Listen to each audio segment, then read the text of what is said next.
এই হেফাজতের দায়িত্ব যে নেবে, ওয়ামা বাইনা রিজলাইহি, আর দুই পায়ের মাঝখানে লজ্জাস্থান, এই দুইটা অঙ্গ একটা জবানার লজ্জাস্থানের হেফাজতের দায়িত্ব যে নেবে, আমি নবী স্বয়ং জান্নাতে ওই উম্মতকে পৌঁছানোর দায়িত্ব নিব।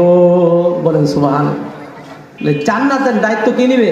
নবী নিবে। তাহলে আমাদের এই জবান নামক যে অঙ্গ, এটা হেফাজতের দরকার আছে না নাই ভাই? রাসূল তোমায় ভালোবাসি, অন্তরে শুধু মুখে না, জান্নাতের আশায় নয় হে রাসূল, জাহান্নাম কেউ ডরি না।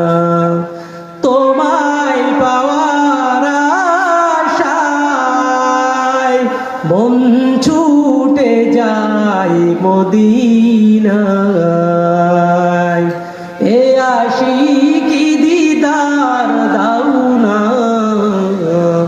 এ আশিকি দিদার দাও না, আর দূরে থাকিও না।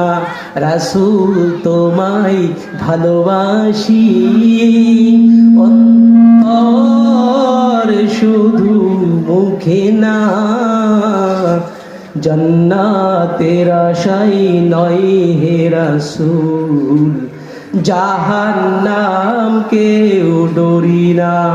তোমার ওই মধুর নাম শুনিলাম, এ চোখে দেখিলাম না, তোমার ওই মধুর নাম শুনিলাম, এ চোখে দেখিলাম না, এ গরিবের আরজি শোনো, মোরে খাবে দেখা দাও না।